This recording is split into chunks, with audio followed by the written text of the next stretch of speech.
All right, y'all. Greetings and salutations. Look, I told y'all I only rock with the best, and it's election season, and we purposely wanted y'all to come in and talk to some of our great FAMUans. So you can see here in How you person, doing? Mr. Chuck Lewis, and we also have your NAA president, Curtis Johnson, coming in a second. And y'all already know what's up and what it's always going to be. Make sure I get this audio going. We are doing off site. So I got Mr. Lewis to agree to meet me. I didn't have to pull his arm too hard, didn't have to lean on the shield, but a good brother. He agreed to do it. Y'all already know what's up and what it's about to be. It's about to be Fangs up. Yeah, baby, you know what time it is. Now let's get it started. Are you kidding me? Unreal! While our HBCUs are mostly known for academic rigor, community, they also know how to turn up. Does he have it? Yes, he does!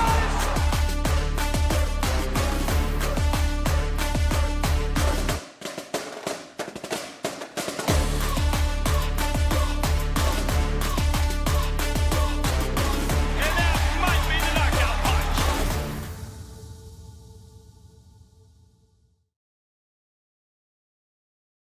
All right, y'all. Greetings, salutations. Doing a little something on site here. Got Mr. Chuck Lewis, How you doing, Rattlers? and we also have President Curtis Johnson.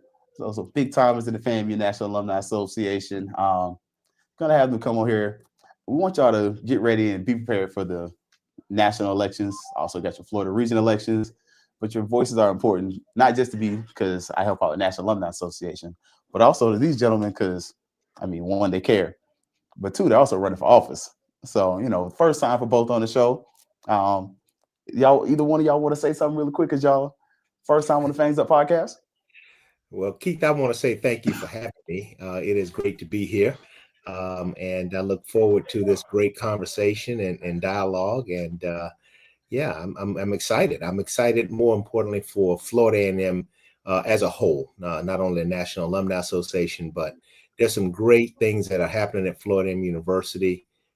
And more importantly, as we begin to get into the search for our next president of the university, those times are fastly approaching. So I look forward to sharing some of this afternoon with your audience. And likewise, I've been a supporter of FAMU since I graduated. I love it. I love supporting it. I love getting Rattlers involved so that they can do what they need to do to help us move forward. We're an illustrious university and illustrious alumni association. We invite all to join, and I ask for your support. And we're going to kind of jump in and look because you would think Chuck was privy to some of the questions. A little bit, not a lot of it. First question, though, I'm going to go start with President Johnson, come back to Chuck. Why did you choose FAMU? Like all the schools in the world, why FAMU? Well, my mother was a FAMUan, right? And she was back in the days of FAMC. And so FAMU has always been near and dear to my heart. The lady that first loved me before I even knew there was a me was my mom. And she graduated for FAMU back in the early 40s. And so for me, it's just continued legacy. And so to be a part of that, to get a chance to go, a lot of my friends were going to FAMU in graduation. I didn't quite follow the crowd, but when I got up there, it was great to see some people that I was familiar with, obviously. And then I fell in love with the School of Business program. And so that's what I knew I wanted to do and be in that school. And so it just kind of all lined up for me. So from growing up, going to football games, seeing my friends go there, then come up there and experience it for myself is why I chose FAMU. Likewise, Mr. Lewis, why did you choose FAMU at all the schools? My story is a little different. I was looking at a couple other HBCUs. I was going to be an architecture major. My twin sister wanted to go to FAMU. My dad was insisting on us not going to a school that we had not seen. Being from Detroit, you didn't have a lot of exposure to HBCUs in the late 80s. So he planned a family trip for us. It was going to hit FAMU, Southern, Tuskegee, Howard, Hampton. We're going to go from there. We got down to FAMU orientation weekend for the class of 88. Ended up finding out they had a school of architecture. I ended up speaking to the recruiter for about an hour that evening during their orientation weekend. You know, if you back in the day, orientation commenced or completed at the School of Architecture for reception, for those that can remember those days. And I ended up speaking to that recruiter for a couple hours that evening. I went home and I decided I was going to apply. And I got in. My twin sister did not get in. She ended up going to Southern. But I got to FAMU, started in architecture, finished in construction engineering, but I've loved it ever since. My mother's an HBCU grad. She went to Central State in Ohio. And I was not going to Central State. It was just too small. My high school was bigger than Central State. And that wasn't going to happen for me. So FAMU it was, and got there and fell in love with it. And, you know, pleasure fraternity there, Kappa Alpha Psi, yo. And the rest is history. And we've seen where both of you have been successful, you know, in business and outside of business and within FAMU, but within those businesses, you know, we get to see President Johnson, you with the Cuvée firm, trying to make sure I say it the right way. Could you kind of speak about what the Cuvée firm is? You know, we see the commercials, but, you know, we don't get to hear everything about it.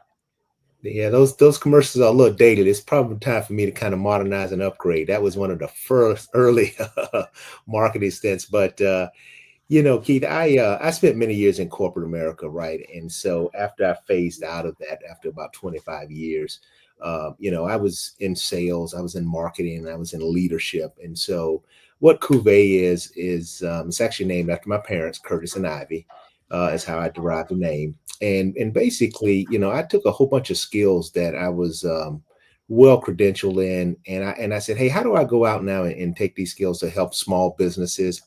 How do I help, you know, government, municipalities, nonprofit organizations accelerate the performance of people on their team? And so oftentimes, you know, these entities I spoke of, they don't have, you know, a lot of funds, and they certainly don't invest a lot in professional development standards. And so with that, I've come along to be able to help organizations, to help teams, to help people just grow and accelerate their performance, i.e. therefore lifting the team, moving the team forward, and more importantly, helping people really achieve their God-given talents to a level that, you know, are well beyond their imagination. And so that's what we do. We've been working in this organization. I've been working in this organization now, and I have a number of other partnerships that people I bring along for different opportunities.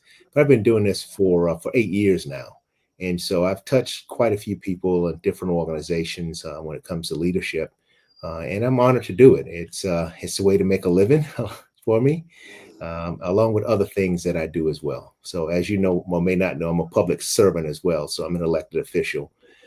So I'm kind of on this path of really trying to contribute, give back, and do for community and do for others. And Mr. Lewis, you work in construction. Could you speak kind of how you successfully manage that? Talk about your company and just, you know, really talk about what that is for those who don't get to see how you get to build, not just physically, but also in the community. Well, I'm president, CEO of Cywell Inc. Cywell Inc. is Lewis backwards. We're a construction management general contracting firm here in Central Florida and office in Michigan, in Detroit, Michigan. We specialize in education, healthcare, government work, no residential. And that's not our forte. But we're a construction firm, that mid-sized firm, doing well. Been in business for 14 years now, birthed out of the recession of 2010. And things are going well. I love what I do. Construction is logistics. It's A before B, B before C, C before D. My involvement with the Alumni Association is the same. The work I do for it is basically logistics. And it's putting one thing before the other and make sure it goes smoothly so the Alumni Association looks good.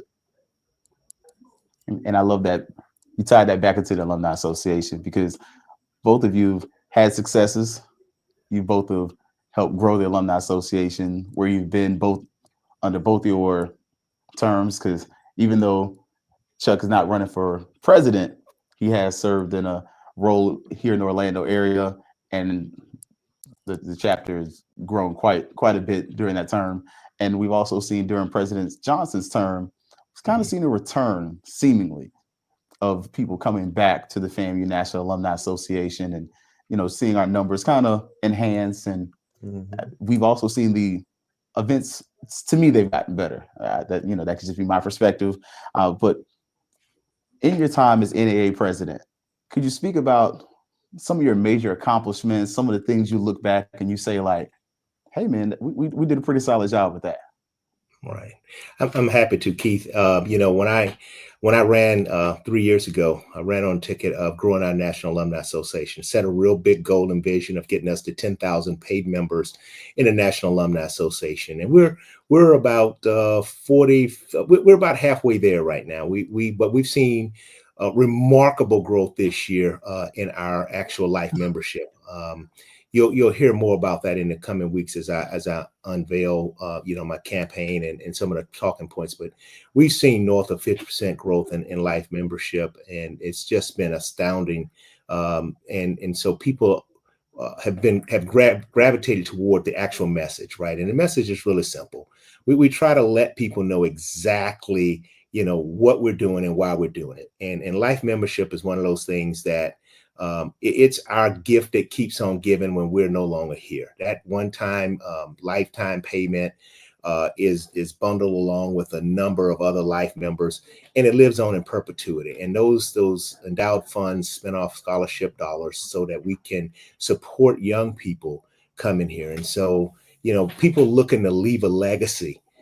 This is exactly what life membership is. And so we've worked really hard to not only communicate that message, we've also worked real hard to make sure life members are appreciated and really valued. And so that's been at the top part of my presidency, is to make sure that life members really understand that life membership does have privileges. We've given them special privilege and opportunities because of their commitment. We've also seen an increase when it comes to just people wanting to be a part of the association. We are a remarkable National Alumni Association, all powered by the energy, the sweat, the tears of volunteers. And people have full-time jobs, like Mr. Lewis just mentioned his career. I obviously have a career. And that's all of our NAA officers. It's all our chapter presidents. But we find that time, energy, and passion to give back. And you don't see this model by any other institution out there to the level that we do it. And so those volunteers really power this. We run this very successful 501c3 organization. We do the work each and every day to continue to move it forward. And so it's just an honor to be the 19th president of this great organization. As we grow, we will get to 10,000. We're excited also that our infrastructure is improving. This board just a couple of weeks ago made a huge decision to move our customer relation platform forward to what I'm going to call the 21st century, so that we're going to have the technology that we've so been missing, that people are looking for to join the National Alumni Association, to engage with it, and for us vice versa to engage with them. And so, those are just some of the accomplishments thus far. More to come. We've seen record level of giving from corporate partnerships. We have done quite a bit with corporate partnerships coming aboard to support our convention, as well as just being a part of our activations throughout the football season. And so more to come this year, some very exciting things as we return to the Orange Blossom Classic. But these are just a few of the things besides the monumental support of students at Florida A&M through our Save Our Student scholarship program and our national scholarship program. So we have just seen tremendous success all around. So I'll stop right there and let Chuck share some of the good things too that he's been privileged to be a part of as well. Absolutely. Same question, Chuck. And, I know some of the things you've done. I ain't gonna lie, Chuck is between Chuck and my mom. That's why I'm an active member of the National Alumni Association. So if it's between them two, they make sure I'm financial every year. But Chuck, could you kind of talk about some of your accomplishments while you've been in service for the National Alumni Association? Sure. I've seen quite a bit of growth in the association. I've been around for about 28 years in various leadership positions, from chapter president in Detroit, chapter president in Orlando, on which I saw substantial growth in both of them. In Orlando, we saw over 60% growth during my presidency. But I believe that the growth of the association is meeting alums where they're at. What I mean by that is the young alums are looking for certain things. They're looking for professional development opportunities. They're looking for opportunities to hang out and party. That middle age group is looking for more professional development, growth, how they can give back. And our seniors are looking to give back. So I look to make sure that the activities that I'm involved with the Alumni Association, from the convention to OBC and various football classics and the activities we do there, grow through those giving back, through reaching them where they're at. Make sure that they're there, that they're having a good time, that they're enjoying what they're doing. Seeing that growth is what keeps me involved in the association. Seeing that we're reaching Rattlers where they're at, bringing them back into the fold when they've been gone for a while, not understanding, figuring out why they've been gone, touching them, and then saying, hey, come on back. We can do that. We can make sure that happens for you. Under President Johnson's leadership, under President Clark's leadership, under President Mitchell's leadership, I've seen all that happen. I look forward to being a part of it. I work hard to make sure that it keeps growing, that I'm supportive in all aspects. My role has been, outside of chapter president, as leader there, Midwest Regional VP. I've also learned that support of the leadership is important. Catching what falls off their plate, helping give them some guidance, give them my 2 cents worth of where we should go, how we should move, is always beneficial. Everyone's been willing to listen. That's been a vital part of me staying involved, because you're not being excluded. You're being included. And we invite all other Rattlers to come along so they can be included also. I love that. And one of the things that I definitely appreciate, and going back to Curtis Johnson, President Johnson, you mentioned building corporate partnerships, and very oftentimes, especially, we're seeing, not to be overly political, but we're seeing how FAMU is adversely affected budget-wise. How do we grow that by building those relationships with corporate organizations and within other entities that are out there? Right. So I think it's vitally important. Corporations, they're looking for great partnerships as well to tie their or unite their brand with a dynamic brand. So being Florida A&M, the #1 public HBCU, 3 years running, our increase up towards, marching towards the top 50, right? And so it makes it relatively not necessarily easy, but it's a great story to tell. And I love telling it. And I think that it's paramount as we move forward that corporations are still going to continue to look for the very best talent that's out there. And even within this alumni association, we have some very dynamic graduates that are alums, and corporations know that. And so when they're looking for opportunities to have their brand exposed or linked to an organization, when we tell that story of our alumni association, it naturally attracts them to wanting to support our programs. And so as we come into our national convention, we see corporations that are stepping up now to support that, because those funds that they contribute absolutely help us save monies and generate monies for our scholarship programs. And so as a result of that, these companies, these opportunities are availing themselves to us, so that our alumni, our alums also have opportunities, because some of these companies are looking for what I'll call credentialed and experienced alums, and we're able to connect them to chapters throughout the region, et cetera. And so it just makes for a great story. I think that we're going to do more of it. We've already had one success come aboard here for this current convention. We'll be announcing that here within the next week or so. So it's important that we continue to tell that story, because, as I stated, corporations are still looking for very talented individuals to be a part of their organization, and we can deliver that from Florida A&M University.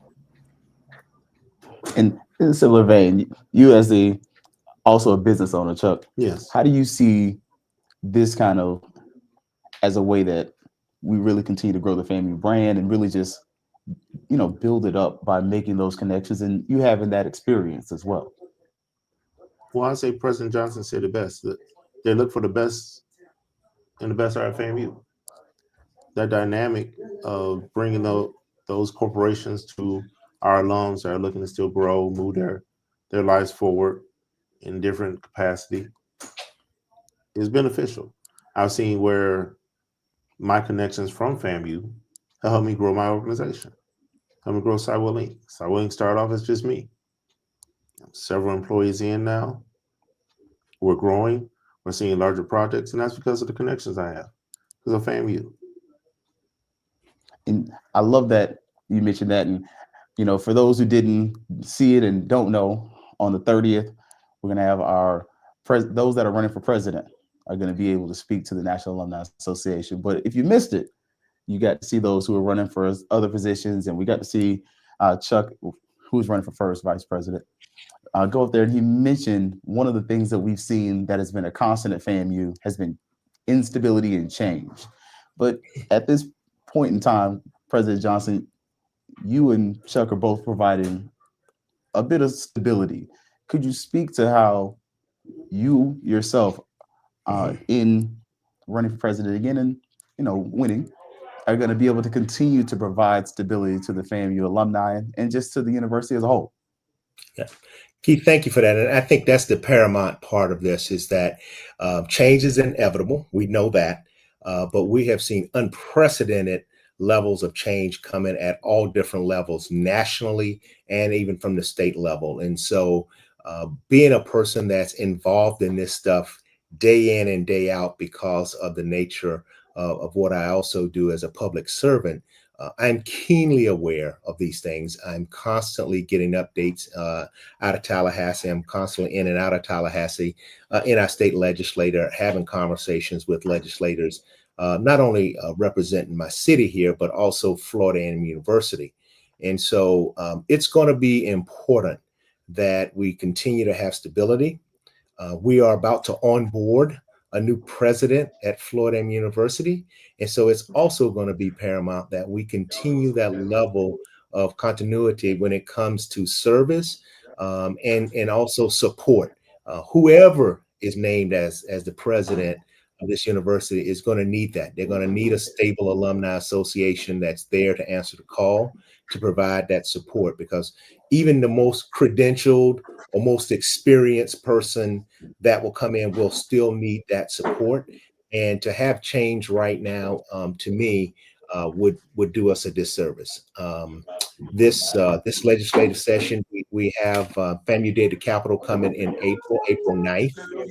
And so it's going to be important that we continue to go to the legislature to seek those opportunities for people to support FAMU. And then this organization must grow. And so it's going to be important that we continue to move forward with that, and a steady hand at the National Alumni Association, growing our National Alumni Association, and then leading the team. I think that's the part too, that all of the candidates are vying, but ultimately that team has to be led and put in the right positions to continue moving this organization forward. And you must have that availability to do that. This is the FAMU NAA president is a very challenging task because availability is key. There's within a moment's notice, calls are ringing, things that need to be done, and so it's important that people really understand the dynamic of being the NAA president is more than just showing up at ceremonial things. There's a lot of that goes behind the scene to really move this organization forward each and every day.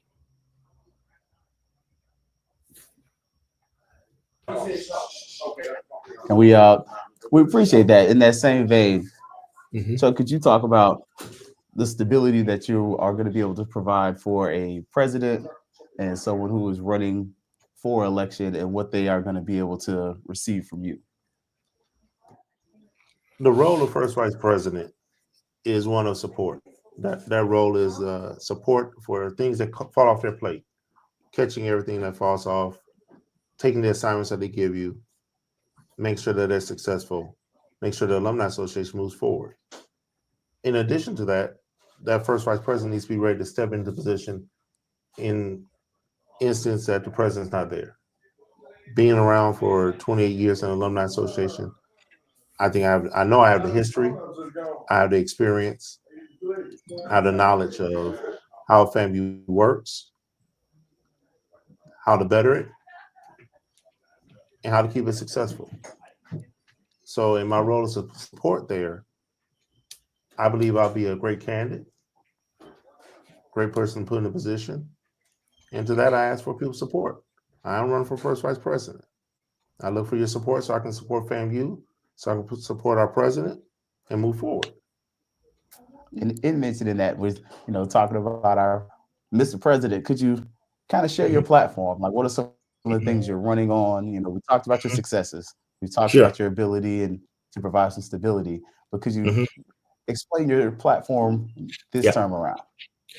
Yeah, so I'm calling it One FAMU Continuing Forward. I will continue to have operational excellence and efficiency. Under my leadership, we have grown a lot more efficient when it comes to our meetings and board times, and so efficiency and moving forward is paramount.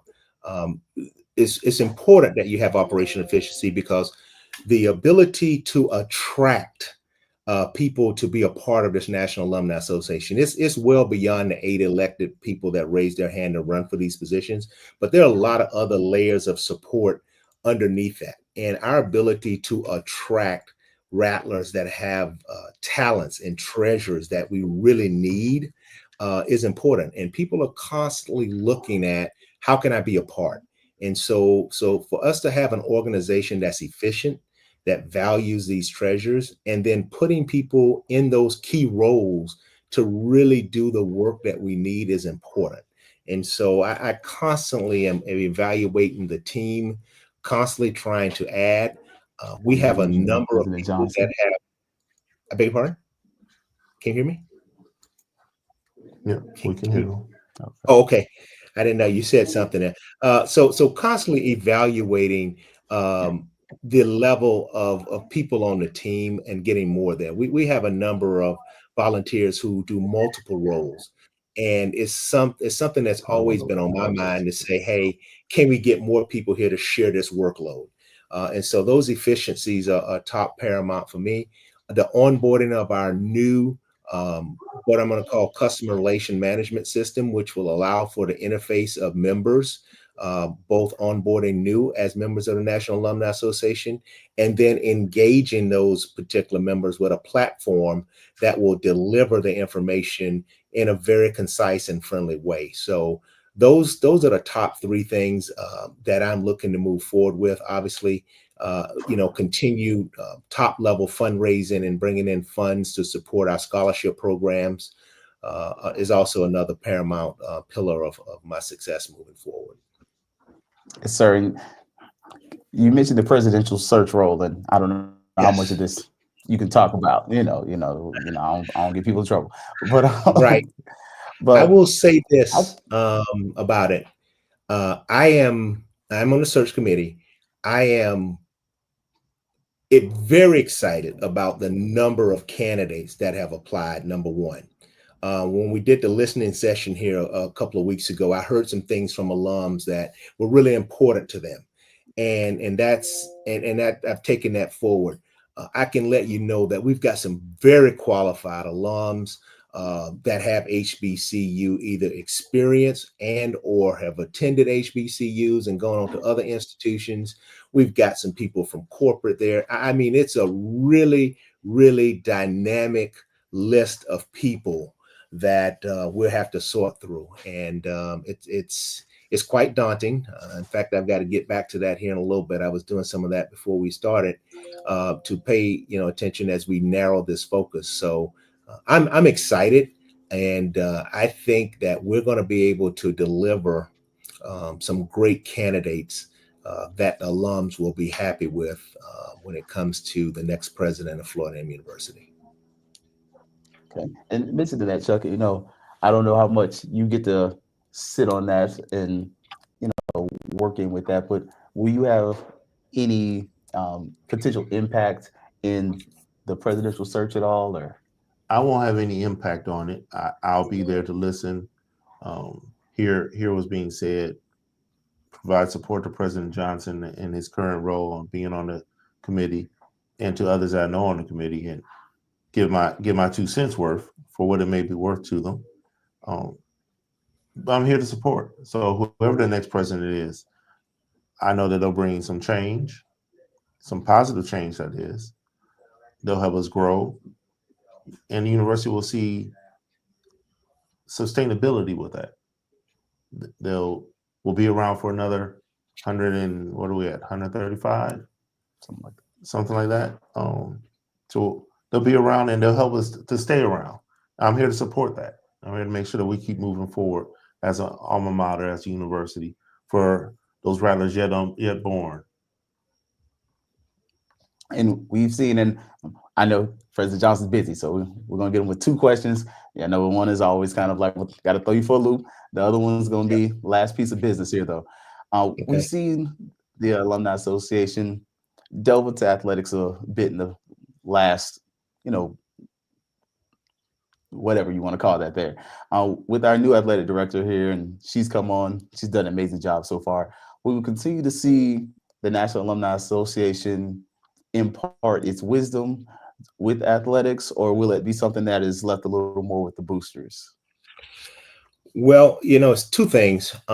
We certainly will answer the bell if the opportunity avails itself. We've always done that. When I first took the helm here, and I'm a full supporter of the boosters. I'm a member of the boosters. I think I need to renew my dues pretty soon here. But I said, hey, alumni, our lane is to support these students. We help recruit students to Florida A&M. That's all students.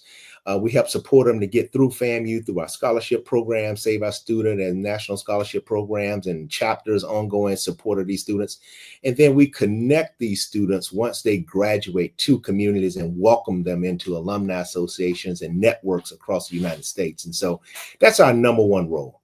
But over the past couple of years, the bell was rung and we stepped up. I have a great working relationship with the athletic director. There are times that she's come and asked for support, and we absolutely have supported that, and we'll continue to do that. I think it's going to be defining here, and probably in the next 6 months or so, as to exactly who will be out front with this. But just know that the Alumni Association will always support. I want to remind your audience that we still have those funds that were raised. And in fact, I was talking to Coach Koza the other day, and I expect to receive an email from him shortly regarding the coaches' compensation. So as you know, we raise this money, it's in an account, and it's earmarked for all of his assistant coaches, etc., based on performance. So if they win certain level games and they need performance money, then we will absolutely use those funds to do that and communicate it back through there. So we always do support the athletic program at our national convention, which is upcoming in Frisco. And I'm sure Chuck will make sure we'll have those dates here. We will always raise funds for athletics, but we will also support our other DSO organization, which is the FAMU Boosters, who not only raises money for football, but all of the athletic programs at FAMU. Okay. So last question, gonna go for both you gentlemen. Okay. So for this one right here, your best FAMU experience that you can tell us about. You ain't gotta say no names, you ain't gotta say where you were, but what is your most memorable FAMU experience, primarily as a student, but if it was an alumni, we definitely like to hear that aspect of your FAMU matriculation through FAMU. I'll let Chuck go first. I figured you were going to say that. My best FAMU experience was, got several. But I'll say the overall experience of being at FAMU, the friends that I gained both in undergrad and in grad, postgraduate through the Alumni Association, um, just being a Rattler and being involved. Mm. Being a Yeah. Rattler means a lot to me. Support of the university means a lot to me.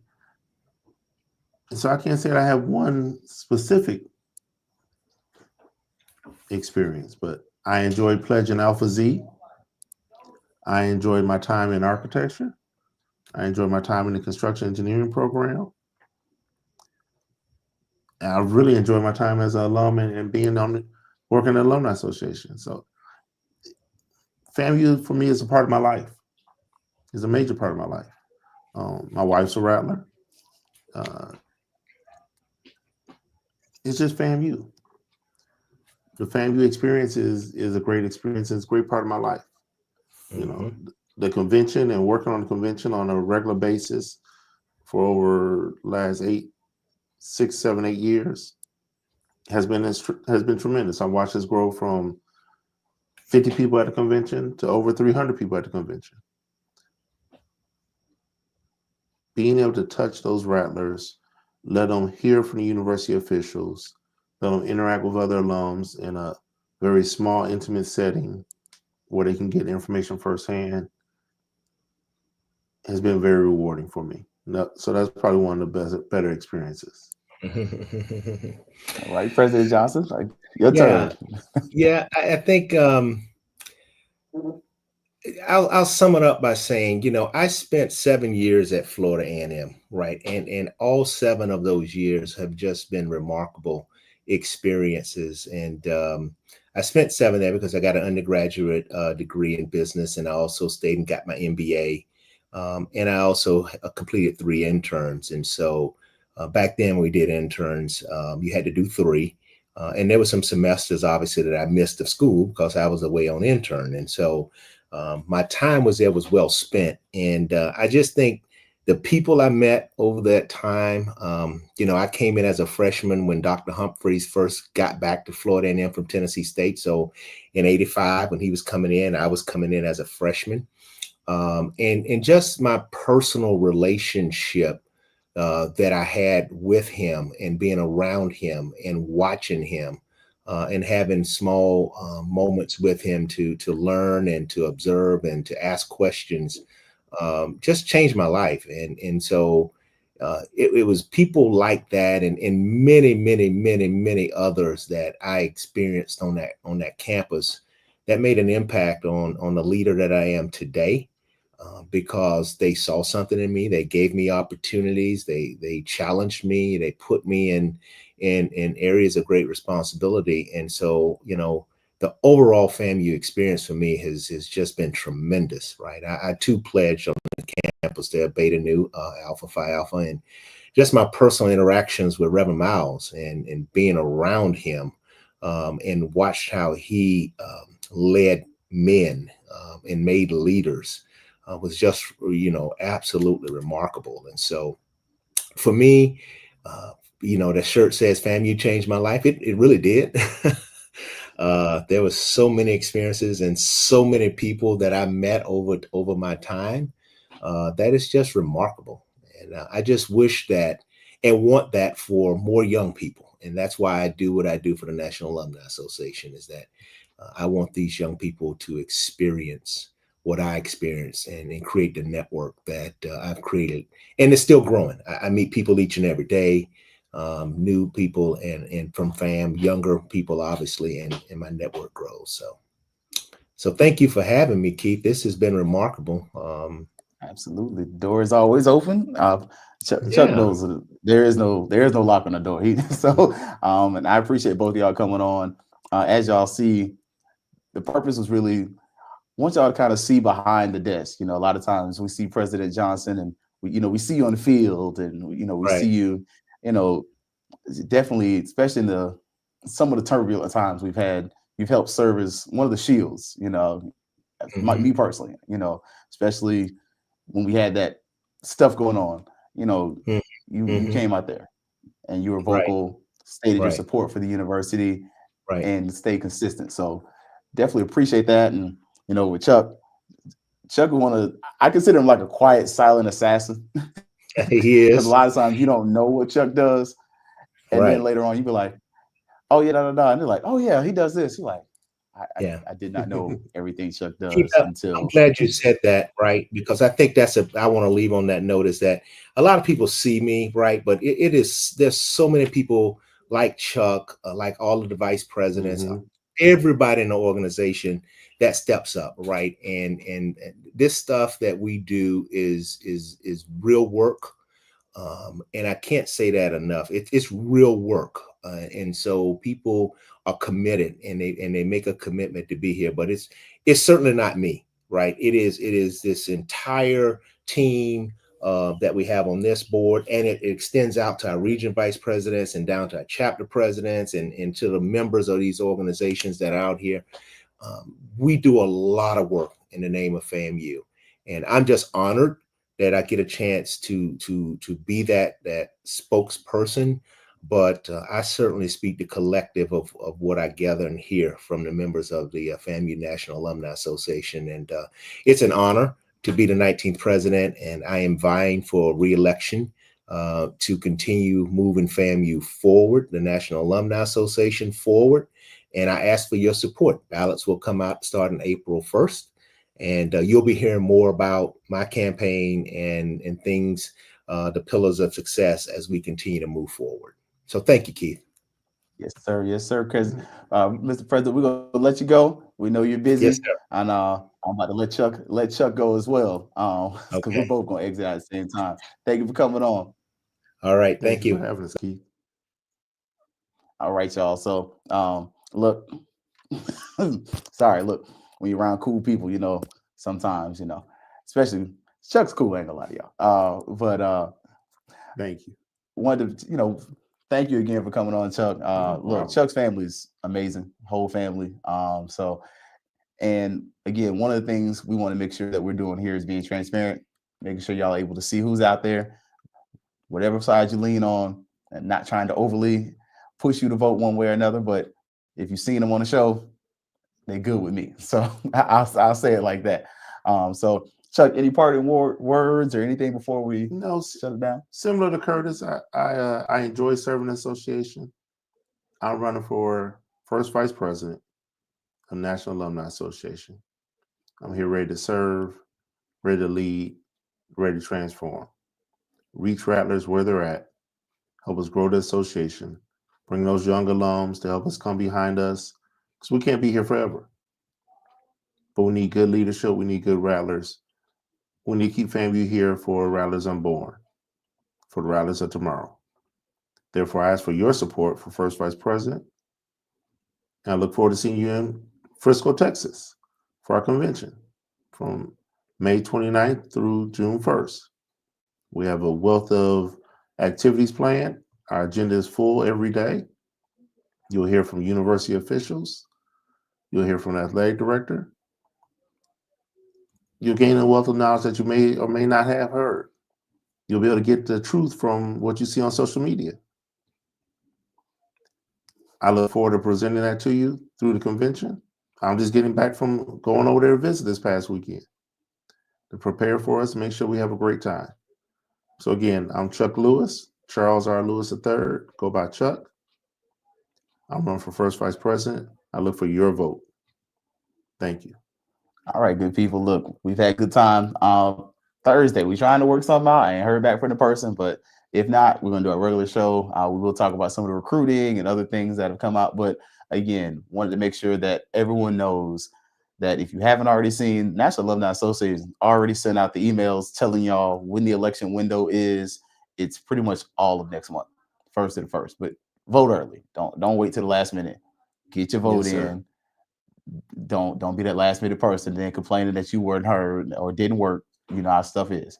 They're rectifying stuff and fixing it, but do it the right way, y'all. So, but for everybody here, for the good Alpha Z brothers who have been here and showed up on the show and been in the background, want to thank y'all. And as always, y'all know what's up. It's always gonna be Fangs up. Yeah, baby, you know what time it is. Now let's get it started. Are you HBCUs are mostly known for academic rigor, community. They also know how to turn up. Dorsey